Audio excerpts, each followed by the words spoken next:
Dans la dernière vidéo que j'ai faite où je parlais des incendies qui frappent la France actuellement, j'ai eu plusieurs commentaires personnes qui disaient que les feux n'étaient pas voulus par Dieu et que tout était lié au réchauffement climatique et que Dieu et Jésus n'avaient rien à voir dedans. Et je voulais du coup apporter peut-être quelques précisions par rapport à ça. La première, c'est que en tant que chrétien, nous croyons que en fait, Dieu est capable d'arrêter l'incendie comme ça. Tout comme Jésus, on l'a lu dans la Bible, où il y avait une tempête, et il a dit à la tempête, arrête-toi et calme-toi, et les vents se sont calmés, et la tempête s'est arrêtée d'un coup.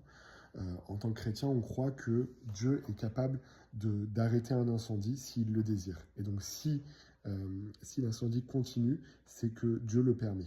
Ça, c'est le premier point. Et le deuxième point, c'est que le réchauffement climatique n'est pas incompatible avec la volonté de Dieu.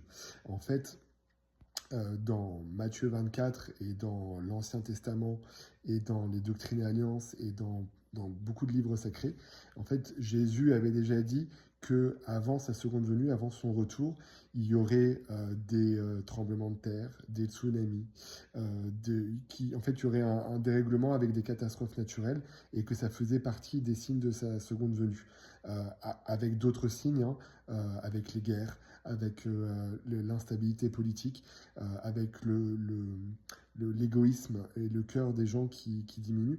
Tout ça fait partie des signes de la seconde venue. Et donc, en fait, les deux ne sont pas incompatibles. Vous pouvez avoir un réchauffement climatique, mais qui avait été vu et prophétisé et voulu par Dieu il y a bien longtemps.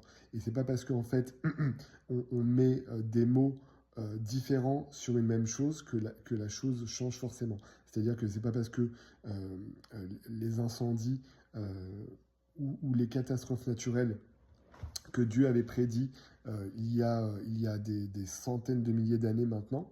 Euh, donc ouais, Jésus l'avait prédit, mais des prophètes avant lui l'avaient prédit, Ésaïe et d'autres l'ont prédit. Et c'est pas parce qu'il y a le réchauffement climatique que du coup leurs prophéties ne sont pas valables. C'est juste qu'en fait il y a une explication. Mais voilà, c'est tout comme il y a d'autres signes qui ont été décrits il y a plusieurs milliers d'années et qui sont en train de se réaliser maintenant. Et il y a une explication à ces signes-là, mais ça ne change pas que ces signes ont été prédits des milliers d'années auparavant.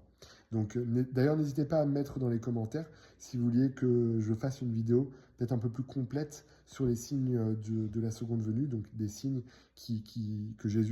dont Jésus avait parlé, pardon, pour dire que son retour se ferait bientôt.